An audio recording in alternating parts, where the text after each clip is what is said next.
Bismillahirrahmanirrahim. Numerical number 12.5 है. Two small spheres having a mass of 0.1 gram are suspended from the same point by a silk thread, each 20 centimeter long. The spheres are given equal charges and they are found to repel each other, coming to rest 24 centimeter apart. Find the charges on it. दो charges हैं, equal charge है Q1 is equal to Q2 और दोनों charge जो हैं वो एक दूसरे को रिपेल कर रहे हैं और ये दोनों चार्जेस जो हैं ये एक थ्रेड से लगे हुए हैं और इस थ्रेड की जो लेंथ है वो 20 सेंटीमीटर है। ये चार्जेस एक दूसरे को रिपेल कर रहे हैं और रिपेल करने के बाद इनके बीच में जो डिस्टेंस है, चूँकि सेम चार्जेस हैं इसलिए एक दूसरे को रिपेल करेंगे और इनके बीच में जो डिस्टेंस है दैट इज़ 24 सेंटीमीटर। जो सेंट्रल पॉइंट है जहाँ पर ये पहले थे इसको हम लोग ले लेते हैं O, एक चार्ज को हम ले लेते हैं A और दूसरे चार्ज को हम ले लेते हैं B। बहुत इंटरेस्टिंग है, बहुत बस स्टेप बाय स्टेप आप मुझे फॉलो करो तो आपको बहुत आराम से ये न्यूमेरिकल समझ में आ जाएगा। बहुत इंटरेस्टिंग न्यूमेरिकल है। डाटा फॉर्म करते हैं, यहाँ पर हमें दिया हुआ है charge Q1 is equal to charge Q2 is equal to charge Q और वो हमें पता नहीं है, वो हमें फाइंड करना है। मास दिया हुआ है ऑफ द बॉल्स और मास जो है दैट इज़ इक्वल टू 0.1 ग्राम। इसको हमने किलोग्राम्स में कन्वर्ट करना है तो 0.1 को हम डिवाइड कर देंगे बाय 1000 और हमारे पास बहुत सारे ज़ीरोज़ आ जाएंगे। 1 केजी, ठीक है। आपको इसको कन्वर्ट करना होता है इनटू एसआई यूनिट्स। हमें थ्रेड की लेंथ दी हुई, जो थ्रेड था इसकी लेंथ वाज 20 सेंटीमीटर। सेंटीमीटर्स को अगेन हमें कन्वर्ट करना होता है इनटू मीटर्स। ऐसा करने के लिए हम क्या करेंगे, हम 20 को डिवाइड कर देंगे by 100 so we will get 0.20 metre, ठीक है। कन्वर्ट हो गया। और कोई चीज़ दी हुई है, हाँ, दोनों चार्जेस के बीच में जो डिस्टेंस है, distance between A and B, जो लाइन ए एंड बी है that is equal to 24 centimetre. Again इसको हम कन्वर्ट करेंगे मीटर में तो 0.24 मीटर हो जाएगा। अगर हम सिर्फ डिस्टेंस देखते हैं ओ से लेकर ए तक का जो डिस्टेंस है, ये देखो ये जो सेंट्रल पॉइंट है जहाँ से ये लटक रहे थे पहले, यहाँ पर ओ से ए तक का जो डिस्टेंस है वो 24 का हाफ हो जाएगा, that will be equal to 12 centimetre. या अगर हम इसको मीटर्स में कन्वर्ट करेंगे तो 0.12 सेंटीमीटर और ओ बी का डिस्टेंस भी है 0.12 सेंटीमीटर। ये रहा हमारा सारा डाटा, इसको अच्छे से नोट कर लो। अब बेटा जब सॉल्यूशन की तरफ आप बढ़ोगे, डाटा आपने पहले लिखा, उसके बाद सॉल्यूशन मैंने आपको बताया कि ये वाले जो न्यूमेरिकल्स हैं इसमें ज़्यादातर जो हमारे पास फार्मूला इस्तेमाल हो रहा है वो कूलम्ब्स लॉ का फार्मूला इस्तेमाल हो रहा है। So Coulomb's law says that F is equal to K Q1 Q2 upon R का स्क्वायर, यही था। F is equal to Q1 Q2 के इक्वल है तो हम इसकी जगह सिर्फ Q लिख सकते हैं और 2 Q हैं इसलिए हम लोग उसको Q स्क्वायर कर देते हैं अपॉन R का स्क्वायर। हमें फाइंड क्या करना है, हमें फाइंड करना है द वैल्यू ऑफ Q। ये Q हमें फाइंड करना है। हमें K की वैल्यू पता है, R की वैल्यू हमें पता है, K तो कांस्टेंट होता है 9 × 10⁻⁹। R की वैल्यू हमें पता है, distance between the two charges. जो बात हमें नहीं पता वो हमें Q की वैल्यू नहीं पता और हमें F की वैल्यू नहीं पता। तो हमें ऐसा करना है कि अब इस फॉर्मूले को आगे एक्सटेंड करने के लिए हम पहले F की वैल्यू फाइंड करते हैं। बेटा F जो है हमारे पास वो कहाँ से निकलेगा, वो यहाँ से निकलेगा। ये देखो हम लोगों ने कहा इन दोनों के बीच में डिस्टेंस है, ये हमारे पास मिड पॉइंट था, दिस वाज पॉइंट O। ये हमारे पास बॉडी A है और बॉडी B। अब देखो बॉडी A पे जो है हमारे पास क्या अप्लाई हो रहा है, एक वेट अप्लाई हो रहा है डाउनवर्ड, जिसको हम लोग रिप्रेजेंट कर देते हैं बाय mg। इसके ऑपोजिट, वेट के ऑपोजिट ये जो स्ट्रिंग है इसमें क्या प्रोड्यूस हो रही है, टेंशन। अब जब बॉल यहाँ से चल के यहाँ पर आया और हमें ये बताया गया कि इतनी दूर जाके बॉल रुक गया, इसका मतलब है बॉल इक्विलिब्रियम में आ गया। इक्विलिब्रियम में आने का मतलब क्या है, इसके ऊपर जो तमाम फोर्सेस लग रही हैं एक्स एक्सिस पे वो उनका सम 0 के इक्वल है और तमाम फोर्सेस जो वाई एक्सिस पे लग रही हैं उनका सम भी 0 के इक्वल है। अब एक्स एक्सिस और वाई एक्सिस पे एक्चुअली कौन सी फोर्सेस लग रही हैं वो हमें बताना है। सो पहली फोर्स जो इस पे लग रही है दैट इज़ द वेट जो एक्ट कर रहा है डाउनवर्ड। चूँकि बॉल इक्विलिब्रियम है इसलिए इसके ऑपोजिट टेंशन एक्ट कर रही है इन द स्ट्रिंग। इस स्ट्रिंग में टेंशन है जिसको हम लोग टी से रिप्रेजेंट करते हैं। टी के वो कंपोनेंट्स जो कि वाई एक्सिस पे हैं उसको हम लोग रिप्रेजेंट कर देते हैं by T Y. X axis की अगर बात करें तो एक्स एक्सिस पे दो फोर्सेस लग रही हैं। एक तो इलेक्ट्रोस्टैटिक फोर्स है जो कि ये अप्लाई कर रहे हैं इलेक्ट्रॉन्स एक दूसरे पर और एक दूसरे को रिपेल कर रहे हैं। इलेक्ट्रोस्टैटिक फोर्स के ऑपोजिट टी के एक्स कंपोनेंट हैं जिनको हम लोग टी एक्स से रिप्रेजेंट करते हैं। तो जो दो हमारे पास कंपोनेंट्स आ गए टी के, that are T X and T Y. T X किसके इक्वल होगा, टी कॉस थीटा के। एक्स एक्सिस के साथ जो एंगल बना रहा है that is equal to T cos theta और वाई एक्सिस के साथ जो एंगल बना रहा है that is T sine theta. बेटा टी एक्स यहाँ पर किसके इक्वल था, हमने कहा अगर 2 फोर्सेस की राइट फोर्स जो तमाम फोर्सेस क्लॉकवाइज एक्ट कर रही होती हैं, वो जब एंटी क्लॉकवाइज फोर्सेस के इक्वल होती हैं, राइट फोर्सेस जो राइट हैंड पे एक्ट कर रही होती है वो लेफ्ट हैंड के इक्वल होंगी, तभी चीज़ इक्विलिब्रियम में होगी।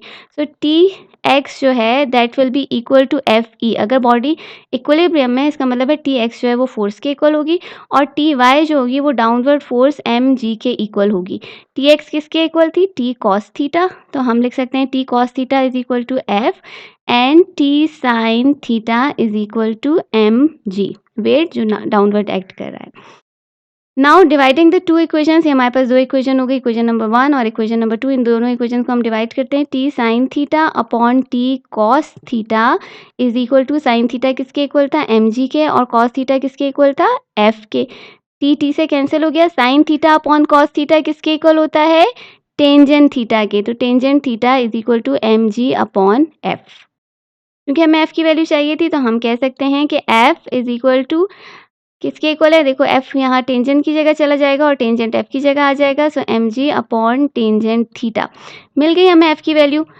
हम अब पुट कर सकते हैं इसको फॉर्मूले में, कूलम्स लॉ के फॉर्मूले में हम कर सकते हैं, लेकिन अभी हमारे पास एक और वैल्यू है जो हमें पता नहीं है and that is tangent theta. Tangent theta हम कहाँ से निकालेंगे? अगेन मेमोराइज करो वही डायग्राम जो हमने बनाई। बॉल हमारे पास पॉइंट ओ से पॉइंट ए पे गया, ओ और ए के बीच में डिस्टेंस कितना था? 0.12 सेंटीमीटर। ठीक है। हाइपोटेनस जो है, जो इसका थ्रेड की लेंथ थी that was equal to 0.20 centimetre. हमें टेंजेंट थीटा है वो कैलकुलेट करना है। आप लोगों को पता है टेंजेंट थीटा जो है वो इक्वल होता है टू परपेंडिकुलर अपॉन बेस। बेटा जो आपके पास ये tangent theta, sine theta, cos theta होती है, इनकी वैल्यूज निकालने के लिए जो मेनोमिक है वो आपको अच्छे से याद होगा। Some people have curly brown hair till painted black. तो टेंजेंट थीटा किस तरह से निकालते हैं? टिल पेंटेड ब्लैक, यानी tangent theta is equal to perpendicular upon base.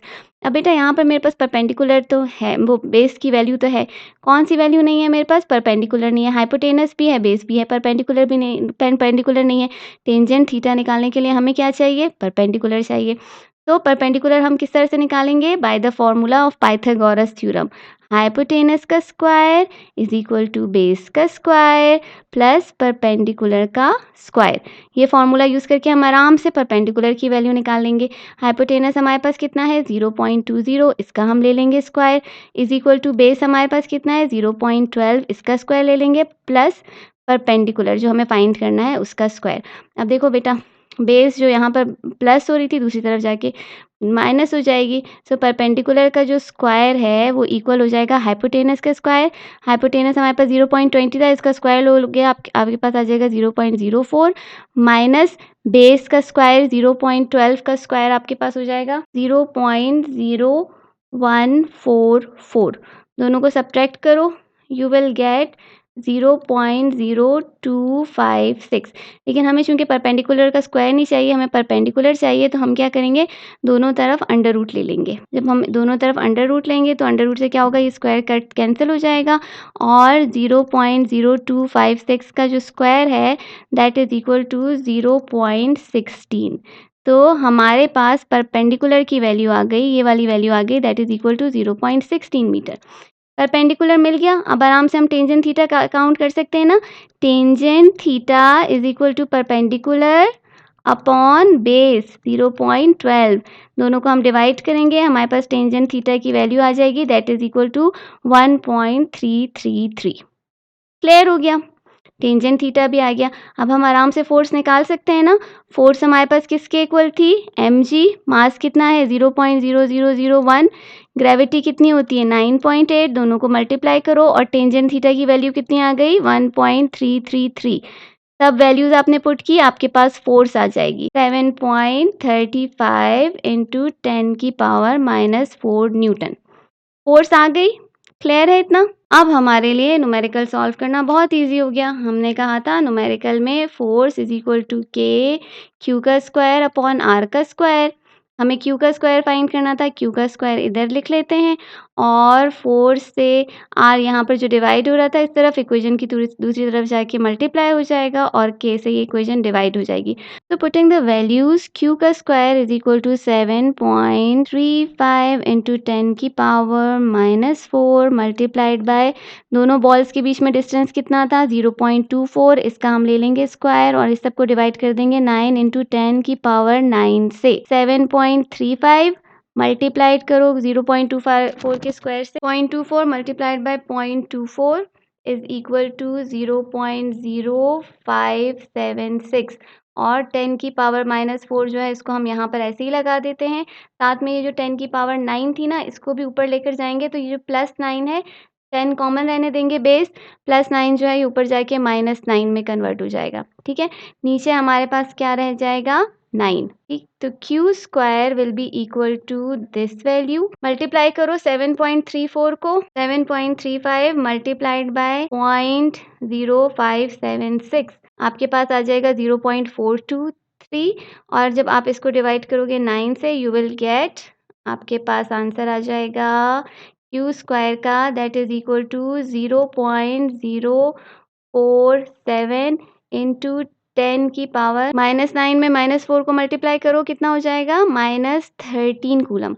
अब देखो बेटा, आपको Q स्क्वायर चाहिए, ठीक है, Q चाहिए, Q का स्क्वायर नहीं चाहिए, तो आप क्या करोगे, दोनों तरफ अंडर रूट ले लोगे ताकि आपके पास ये जो वैल्यू है ये आप आ जाए इन व्हाट सिर्फ Q आ जाए, स्क्वायर हट जाए।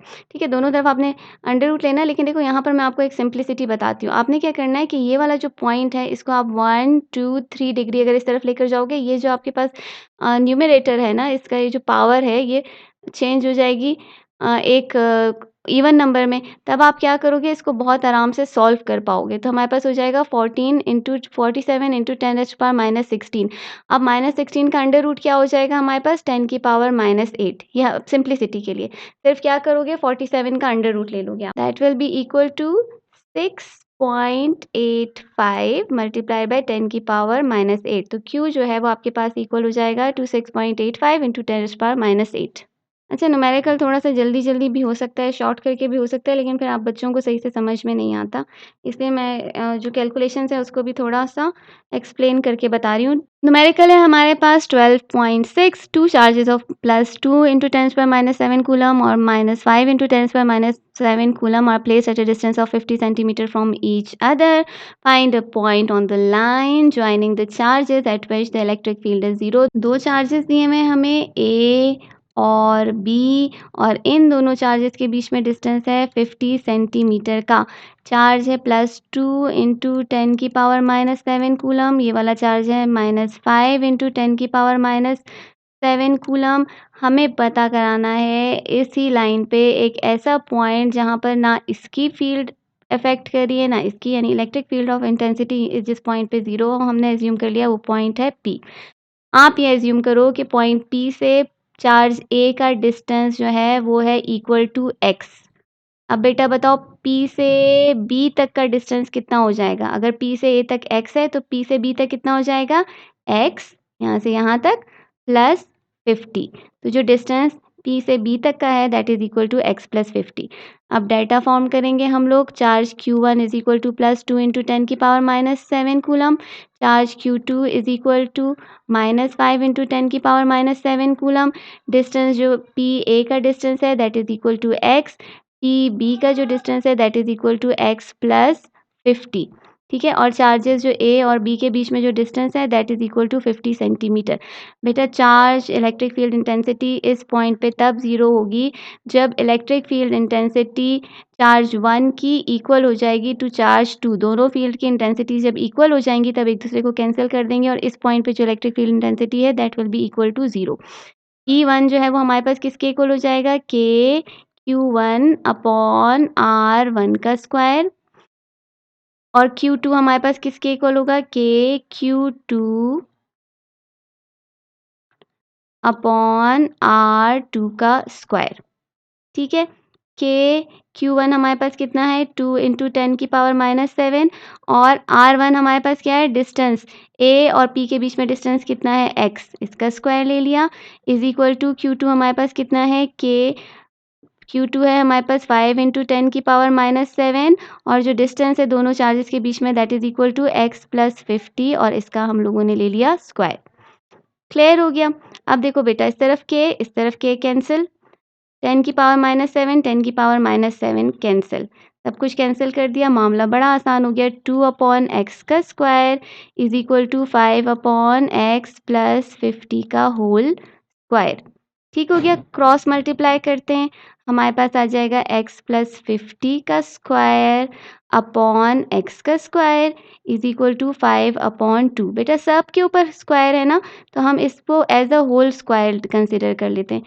x प्लस 50 अपॉन एक्स के ऊपर स्क्वायर और 5 अपॉन 2। स्क्वायर हटाने के लिए क्या करेंगे, दोनों साइड पे हम लोग ले लेंगे अंडर रूट से ये कैंसिल हो गया, हमारे पास आ जाएगा x प्लस 50 अपॉन एक्स।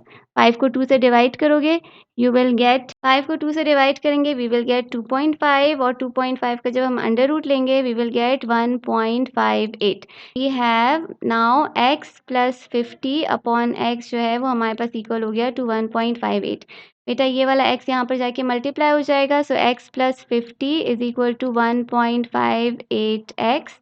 ये x यहाँ प्लस हो रहा था, इस तरफ ले जाके इसको माइनस कर देते हैं, तो 50 is equal to 1.58x minus x.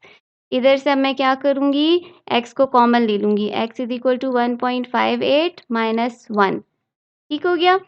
50 is equal to x, दोनों को माइनस करोगे आपके पास आ जाएगा 0.58।